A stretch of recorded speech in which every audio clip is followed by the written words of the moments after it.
नमस्कार सर, बहुत बहुत स्वागत है आपका।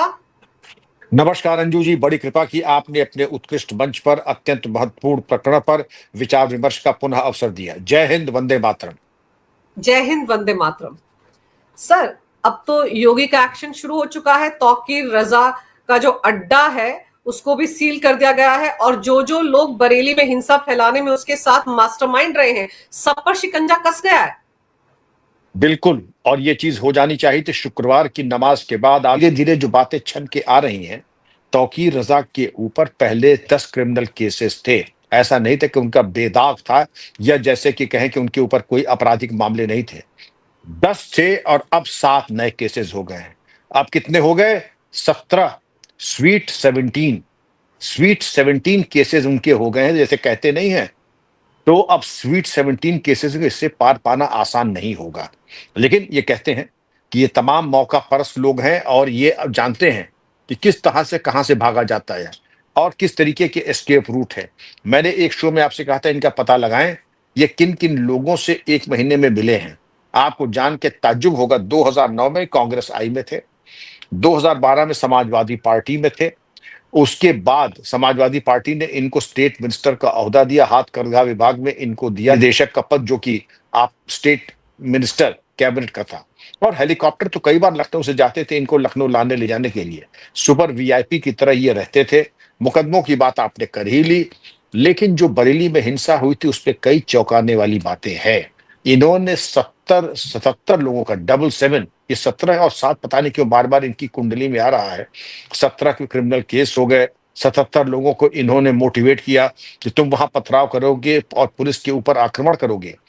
एक लड़का जो गिरफ्तार हुआ है, उसने यहां तक कहा है कि हम लोगों को यह कहा गया था कि पुलिस के ऊपर ऐसा आक्रमण हो जाए, ऐसा आक्रमण करो कि अगर कोई जनहानि भी हो जाती है, कैजुअलिटी हो जाए, तो पीछे मत हटना। आप समझ जाए कि मंसूबे क्या थे, कि पुलिस के ऊपर आक्रमण करो और ऐसा आक्रमण करो कि ये बिल्कुल भूल जाएं हमारे ऊपर कभी बल प्रयोग करना।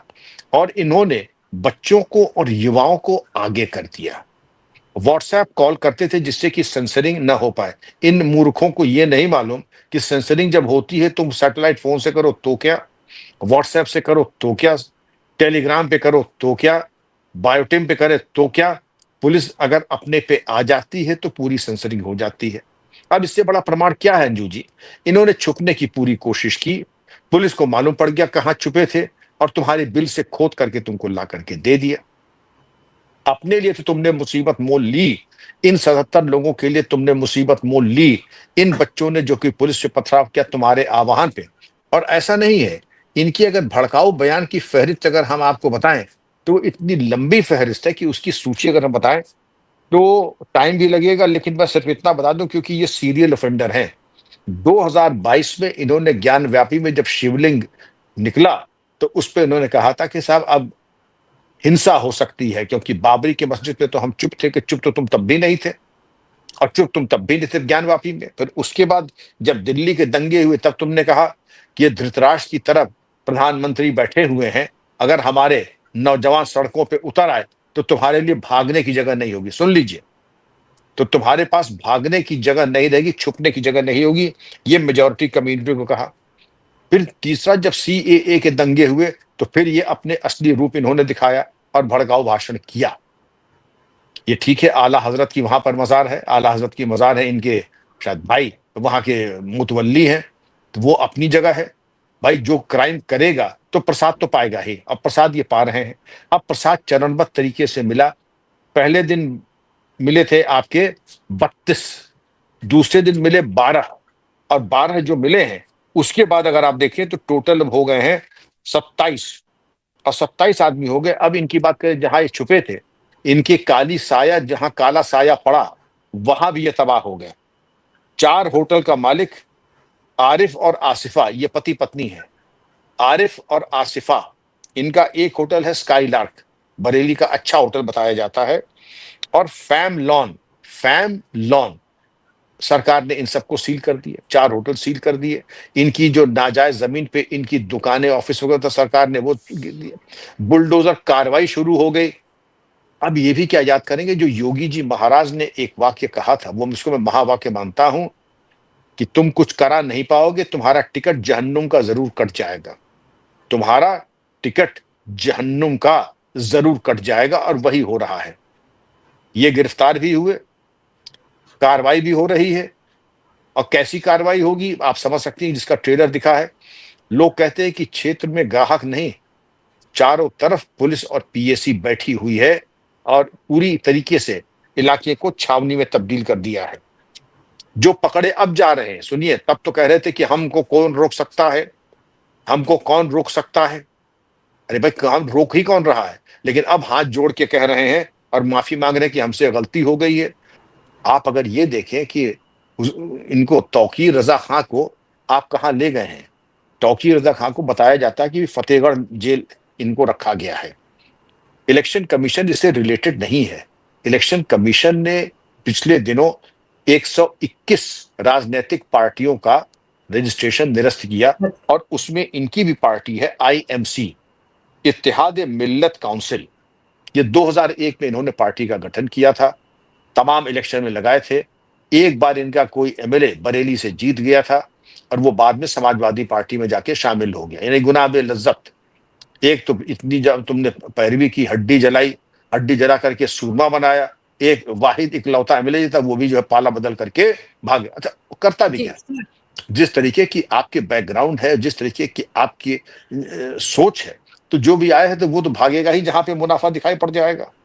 सर, ये जो तौकीर रजा है, जैसे आपने बताया कि मजार इनके भाई की है, वहां के मुतलवी है वो जो भी, और उसके बाद 3 दर्जन दुकानें अवैध जमीन पर खड़ी की गई हैं और 3 दर्जन दुकानों से किराया आ रहा है लाखों का हर महीने, और उसी दुकानों में एक इनका दफ्तर है। अब तो वहां पर बुलडोजर चलने की तैयारी हो गई है और उसको लेकर भी उहापोह की स्थिति बन गई है कि ये तो 20 साल से दुकानें बनाई गई थी। सर, जिस शख्स को समाजवादी पार्टी की सरकार में मंत्री का दर्जा मिला हुआ था, हेलीकॉप्टर में आता जाता था, उसी जमाने में तो उन्होंने इस जमीन पर कब्जा किया, जमीन पे कब्जा किया। और अब कहते हैं चूंकि हमारे पास बुलडोज, हमारे साथ हक तलफी हो रही है, एक तरफा कार्रवाई कर रही है, योगी बिल्कुल डिक्टेटर हैं। और आपने तो मोदी जी को, हमारे निर्वाचित प्रधानमंत्री को धृतराष्ट्र भी कह दिया था। तो मतलब आप नाजायज कब्जा करते चले जाएं, राजकीय संपत्ति के ऊपर दुकानें खड़ी करते जाएं, अपनी जेबें गर्म करते रहें, लोगों का खून चूसते रहें। सरकार अगर बोले तो सरकार एक तरफा कार्रवाई करे। जैसे कानपुर में था तो एक आलिम ने एक चीज कही थी, मस्जिद तो बना ली दम भर में ईमा की हरारत वालों ने, पर दिल है पुराना पापी बरसों से नमाजी ना हो सका। आपने मस्जिद तो बना ली, आई लव मोहम्मद तो कर लिया, लेकिन जो हुजूर और हुजूर सल्लल्लाहु अलैहि वसल्लम चाहते थे, आपने कुछ किया? न किया है ना करेंगे। अगर मैं पूछता हूं जिन लोगों ने ये लिखा है, अगर आप पूछिएगा, आपकी तो बहुत बड़ा सर्किल है, खुतबा हिज्जतुल विदा, खुतबा हिज्जतुल विदा, क्या किसी ने सुना है या इसके बारे में कहा है? ये हुजूर का बहुत बड़ा, उन्होंने, हुजूर ने इरशाद फरमाया था और ये बहुत ऊंची शिक्षा है। फिर कभी बात होगी लेकिन ये जो बैनर लेके चल रहे हैं, ये टोकनिज्म में, सिंबॉलिज्म में बहुत विश्वास रखते हैं। इनका कोई वास्ता धर्म से नहीं है, इनका कोई वास्ता दीन से नहीं है। सर, बरेली वाले कांड में जो और चौंकाने वाला खुलासा हुआ है, उसमें ये जो लोग वहां पर हंगामा करने के लिए आए थे, ये बाहर के जिलों से आए थे। बिल्कुल संभल वाला पैटर्न यहाँ पर फॉलो किया गया। आप ये समझे कि जो संभल का पैटर्न था उसको वही रिपीट किया। और ये संभल पैटर्न मत कहिए, ये एक सेट पैटर्न है। आप अगर इसको देख लें, भारत के कई कोनों में, आप नूह चली जाइए, आप अहिल्यानगर चली जाइए, और संभल में तो सबसे बड़ा मूर्ति रूप आपने देखा। बाहर से गुंडे, पहले दिन सर्वे शांतिपूर्ण तरीके से, सेकेंड सर्वे में बाहर से लोग आए और तैयारी के साथ आए, जेबों में पत्थर लेके आए, छतों पर पत्थर लगा लिए। और आप ये देखें कि इनके, अब मैं एक चीज और बताऊंगा, क्राइम क्रिमिनलिटी का मेरा बहुत बड़ा, इनसे मेरी स्टडी रही है। तो इन लोगों को ये आह्वान करते हैं कि ऐसी चीजें जो आतताई हैं, गुंडे हैं और एंटी सोशल कम्युनल मवाली और गुंडे हैं, उनको ये कहते हैं कि उनको एक मशवरा दिया था, वो मशवरा लग गया पुलिस के हाथ कि ऐसी चीजें अपने अपने घरों की छतों पर और अपने घरों में दस्तयाब करें, इकट्ठा करें, जो कि पुलिस अगर बरामद भी कर ले तो आपके ऊपर कोई इल्जाम न लगे। मसलन एक बड़े साइज का चाकू जिससे कि अनानास और कटहल काटा जा सके। समझ नहीं, एक बड़े साइज का चाकू, कोई पूछे तो साहब इसे हम अनानास और कटहल काटने के काम लाते हैं।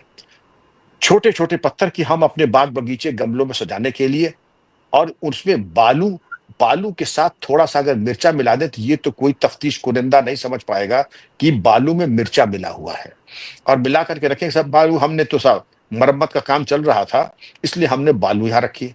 बालू, बोल्डर के पत्थर, इसके अलावा बड़े साइज का चाकू। तीसरी चीज, एक होते हैं इतने बड़े बड़े ट्रंचन, बेंत, उनको रखने की, जिससे कि मालूम पड़े कि लाठी भी ना हो और स्केल भी ना हो।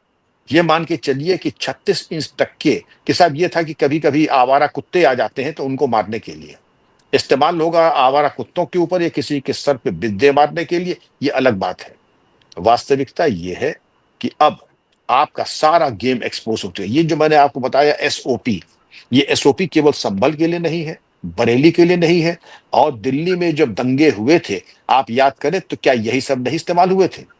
अब चूंकि ड्रोन टेक्नोलॉजी आ गई, पुलिस जगह जगह ड्रोन इस्तेमाल कर रही है, तो छतों पे गुलेल तो नहीं लगेगी, लेकिन ये जरूर है, हाँ एक दो चीजें मैं भूल गया था बताना, कि भाई तेजाब भी रखना चाहिए, क्योंकि घर में कभी कभी सीट वगैरह गंदी हो जाती है, तो तेजाब उसको साफ करने की थोड़ा सा तेजाब बोतलों में रखा करें। अच्छा, चूंकि आप घर में रख नहीं सकते क्योंकि खतरनाक है, बच्चे और खवातीन कहीं छू लेंगे तो मुश्किल होगी, तो उनको छतों पर रखे तेजाब को, समझ रही हैं? इसी तरीके से कभी कभी पेट छुड़ाने के लिए, फर्श साफ करने के लिए आपको स्पिरिट की जरूरत पड़ती है, तो आपको स्पिरिट और पेट्रोल भी रखना चाहिए। अब मैं तो गिनाता चला जाता, लेकिन वही पर्चा आउट करने वाली बात हो जाएगी, क्योंकि आपका लोकप्रिय चैनल बड़े बड़े शरीफजादे भी देखते हैं, और बड़े बड़े, नाम नहीं लूंगा, आपराधिक प्रवृत्ति वाले भी देखते हैं। तो मैं उनको कोई आइडिया नहीं देना चाहता हूं, क्योंकि अब अगर आइडिया मिल भी गया तो ये योगी जी का फोर्स है, ये योगी जी की पुलिस है। हमारी एटीएस और एसटीएफ जो भी आतताई है उसकी आंत में हाथ डाल करके निकाल लेगी। इसलिए सोचिएगा कि मत कि ये सामान इकट्ठा कर लेंगे तो बच जाएंगे। हमारी drone technology, futuristic technology, facial recognition software, और फेशियल रिकग्निशन सॉफ्टवेयर से अगर एक बार हमारा ड्रोन उड़ जाए तो जितने ये 77, जितने ये आरिफ और आसिफा और जितने नाम हमने गिनाए हैं, इनकी सबकी पूरी जन्म कुंडली उस ड्रोन में रहेगी। और जब कभी भीड़ इकट्ठा होगी तो 3-4 काम जरूर होंगे। ड्रोन का इस्तेमाल होगा, फेशियल रिकग्निशन सॉफ्टवेयर का इस्तेमाल होगा, नाइट विजन डिवाइसेस, समझे कि रात के अंधेरे में लाभ उठा के आप भाग जाए, अब ये सुख आपको मिलने वाला नहीं है। अब इससे बराबरी के साथ आपका होगा पीछा, और आखिर तक आप पीछे किए जाएंगे। आर्टिफिशियल इंटेलिजेंस, आर्टिफिशियल इंटेलिजेंस का भी इसी तरह से प्रयोग होगा। तो तमाम टेक्नोलॉजी इसलिए आ गई। अब संभल में क्या हुआ, और जो कि पूरा मॉडल होना चाहिए, जहां जहां से पुलिस के ऊपर आक्रमण हुआ, वहां वहां पर आतताइयों की छाती के ऊपर पुलिस की चौकी, पुलिस का थाना और एटीएस का दफ्तर बन गया। भाई यहाँ एटीएस का दफ्तर क्यों बन रहा है? आज देखिए वही लोग बड़ी आपत्ति कर रहे हैं, एटीएस का दफ्तर यहाँ कैसे बन गया? अब एटीएस का दफ्तर यहाँ नहीं बनेगा तो और कहां बनेगा? ये एक्सपेरिमेंट मैंने हर जगह किया है। एक तो नॉर्मली किसी की हिम्मत नहीं कि हमारे ऊपर, हमारे मतलब पुलिस के ऊपर आक्रमण करे, और अगर आक्रमण किया है, उस इलाके को हम छावनी में तब्दील कर देंगे, उस इलाके को हम छावनी में तब्दील कर देंगे। दोबारा आपको ऐसा मौका नहीं दिया जाएगा। ये जो तौकीर रजा है, जैसे आजम खान जेल से छूटे, ये उनसे मिलने के लिए भी गए थे, और उसके बाद इन्होंने ये स्टेटमेंट दिया था कि योगी सरकार ने उनके ऊपर बहुत ज्यादा ज्यादतियां की हैं और एक एक मामले का हिसाब अब लिया जाएगा। ये बहुत पुरानी बात नहीं, पिछले हफ्ते की बात है। तो जो लोग ये कहते हैं कि 2010 में ये बरेली दंगों में आरोपी थे तो ये बाहर खुले में क्यों घूम रहे थे, सर उस वक्त जो सरकार थी उसने इन पर कार्रवाई क्यों नहीं की? उस वक्त भी तो इनको अंदर डालना चाहिए था। 3 दिन के अंदर इनको जमानत मिल गई थी बरेली दंगों में 2010 में। अंजू जी, कार्रवाई इसीलिए नहीं होती, लोग समझते हैं कि कब जाने इनका इस्तेमाल करके हम कुछ सीटें निकाल लें। वास्तविकता यह है कि इनके जरिए कोई सीट निकली नहीं, उसका ज्योग्राफिया मैंने आपको समझा दिया। आज तक केवल ये एक सीट निकाल पाए, और एक सीट में भी जो जीता था वो चला गया आपका दूसरी पार्टी में। तो ये तो लोगों की गलतफहमी है कि ये इनका, लेकिन कार्रवाई क्यों नहीं हुई? क्यों हेलीकॉप्टर भेजा जाता था? क्यों उन्हें राज्य मंत्री का दर्जा दिया गया? एक तुष्टीकरण की राजनीति का भोड़ा स्वरूप, तुष्टीकरण की राजनीति का नग्न स्वरूप, ज्वलंत स्वरूप। इसलिए अंजू जी, इनको कभी इनके ऊपर हाथ डालने में, अब इनको मालूम नहीं था कि योगी जी कर देंगे। आप पीएम को धृतराष्ट्र कहें, आप कह देंगे हमारे नौजवान अगर सड़कों पर उतर आए तो तुम्हें छुपने की जगह नहीं मिलेगी। तो ऐसे लोग अब आजम खान से मिलने के कि आपके बड़ा जुल्म हुआ। भाई आजम खान ने जुल्म किया नहीं किया ये तो कोर्ट डिसाइड करेगी, तुम तो डिसाइड करोगे नहीं। तुम्हारे हिसाब से चले तो ये कहा जाए कि जो जिसका चश्मा तुमने लगाया है, तो शायद तुम किसी की बुराई दिखाई नहीं पड़ेगी। तुम्हें बुराई दिखाई पड़ेगी केवल बहुसंख्यक समुदाय में।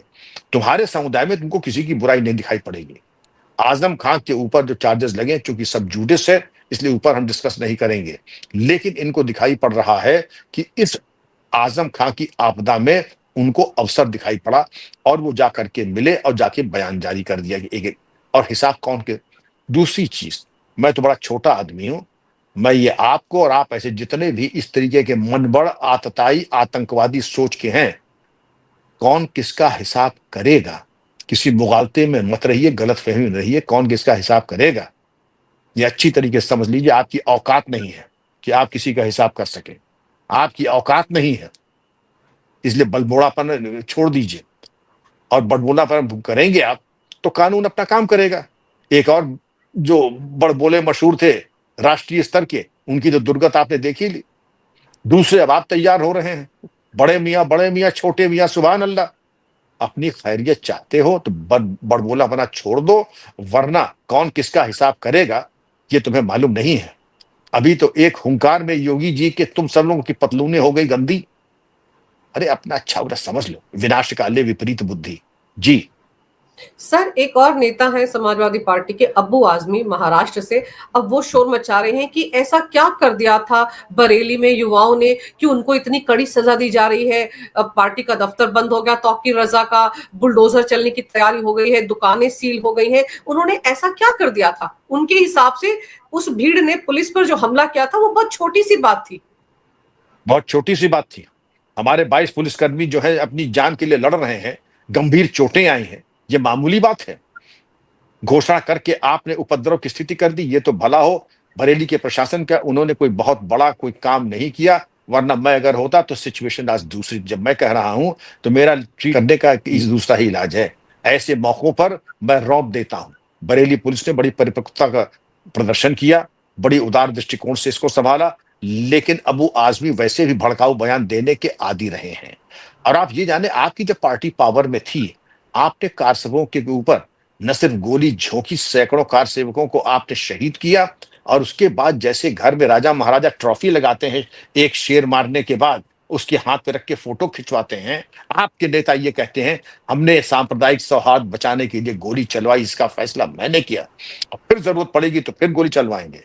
एक तो आप अपना हौसला देखें, इसीलिए जनता ने आपको कुर्सी से दिया उतार। और अब आपका हौसला ये कि बरेली वाले, मैंने फिर कहा ना, ये दरअसल गलती कर ही नहीं सकते हैं, गलती केवल बहुसंख्यक कर सकता है। ये बेचारे गरीब नौजवान बेगुनाह, इनके ऊपर जुल्म और ज्यादती हो रही है। विक्टिम कार्ड तुरंत खेल देंगे कि हम अपने नबी से नहीं बात कर सकते। अगर खूब बात करो, बात करने का तरीका होता है, लेकिन तुम ये समझते हो कि किसी चीज को लेके किसी की छाती पे मूंग दलोगे, वो होने वाला नहीं है।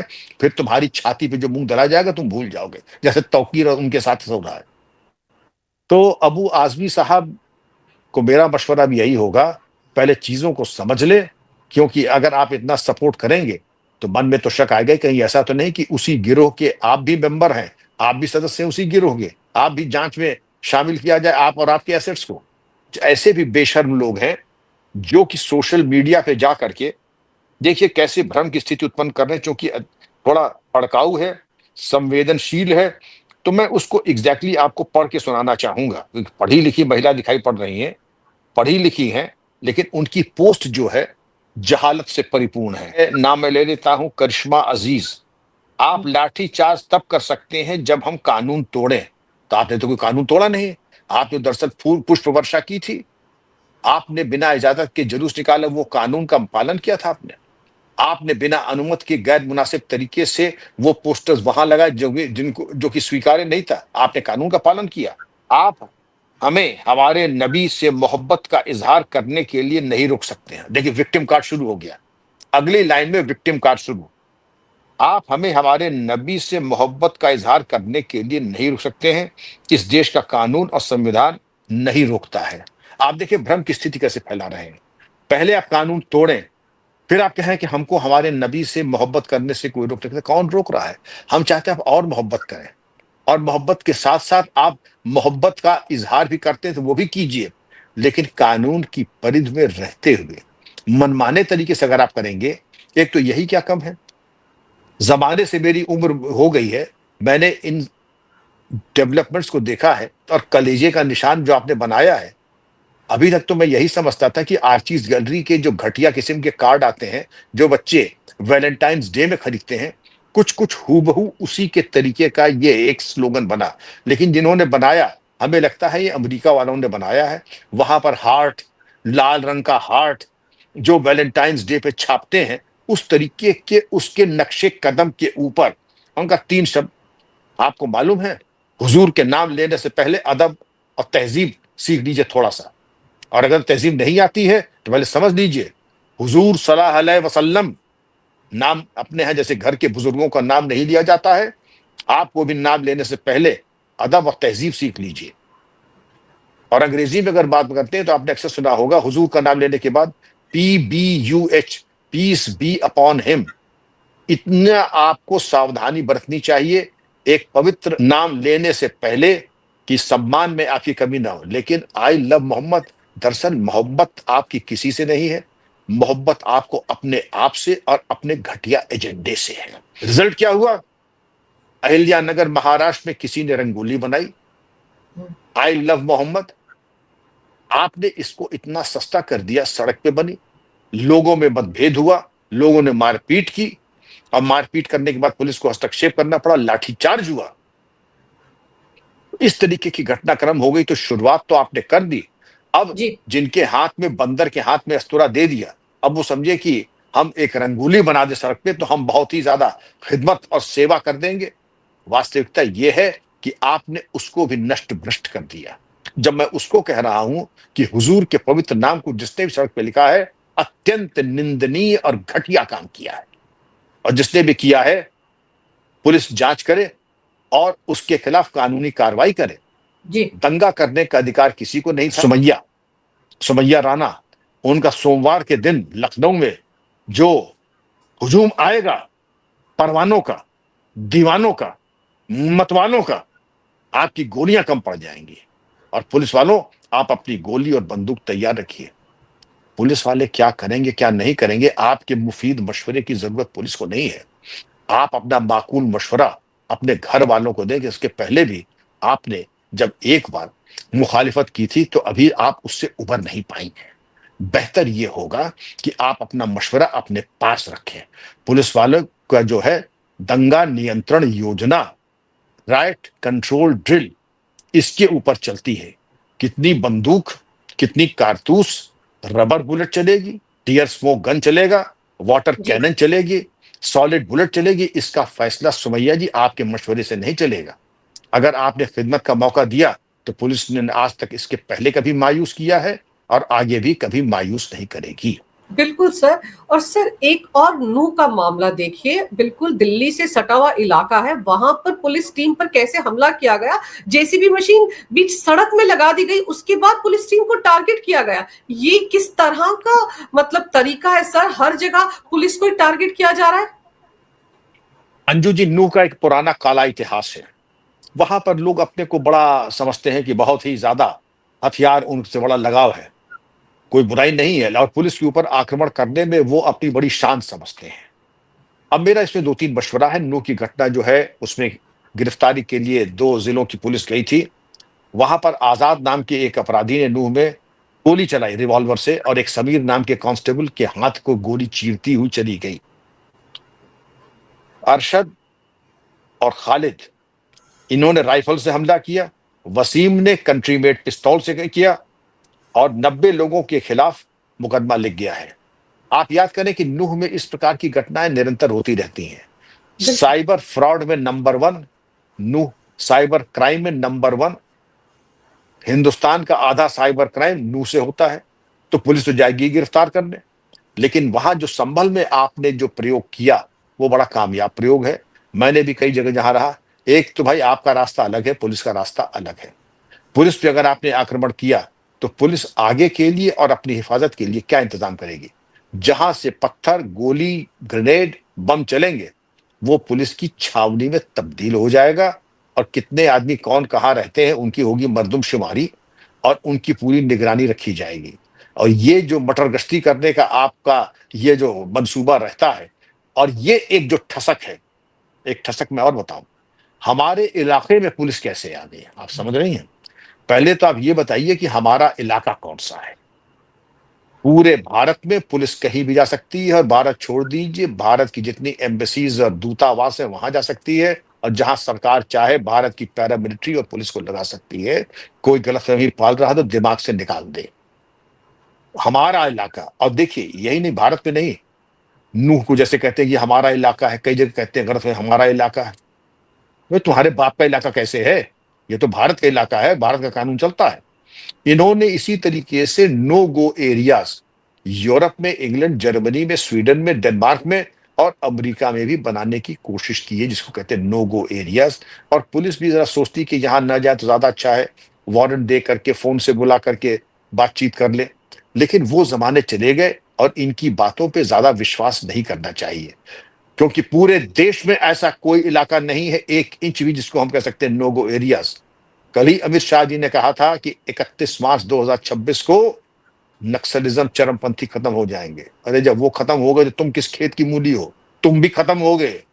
नो गो एरियाज को छोड़ दो। सैकड़ों की तादाद में जनपद थे, अब केवल कुछ गिने चुने 2-4 जिले हैं जहां नक्सल जो है आखिरी सांस ले रहे हैं। वो भी सब खत्म होने वाले हैं। और जहां जहां मेरा सरकार को, विभाग को, ये पुलिस विभाग को मेरा परामर्श होगा, जहां जहां इस तरीके के आतताई, आतंकवादी सोच और जिहादी मानसिकता के लोग हैं, वहां मजबूत थाने चौकी खोले जाएं, फ्यूचरिस्टिक टेक्नोलॉजी लगा के ड्रोन से रोज छतों का सर्वे हो, रोज इनके घरों की मरदमशुमारी होनी चाहिए। बिल्कुल सही कह रहे हैं आप सर। और सबसे अहम बात यह है कि महाराष्ट्र और उत्तर प्रदेश, इन 2 राज्यों में ही इस वक्त सबसे ज्यादा हंगामा बरपाया जा रहा है, और यहाँ पर ज्यादा सतर्कता बरतने की भी जरूरत है। हमने पहले भी देखा है महाराष्ट्र में कितनी जगह है सर जहां पर हंगामे हुए, जहां पर एक तरह से इंडिपेंडेंट जगह घोषित कर दिया गया आईएसआईएस के आतंकवादियों द्वारा। तो ये सब चीजें ऐसी हैं जिनमें हमारी जांच एजेंसियों को, खुफिया तंत्र को ज्यादा सजग रहने की जरूरत है। लेकिन फिलहाल तो तौकीर एंड गैंग पर प्रहार हुआ है, और अब तो बुलडोजर की कार्रवाई की तैयारी है, और रोने धोने वाला जो गैंग है, रुदाली गैंग है, वो भी सक्रिय हो गया है। देखते हैं इसके अलावा और किन किन पर शिकंजा कसा जाता है योगी द्वारा। आपने सर समय निकालकर इस विषय पर बहुत ही अहम जानकारी मेरे दर्शकों को दी। आपका बहुत बहुत धन्यवाद। नमस्कार।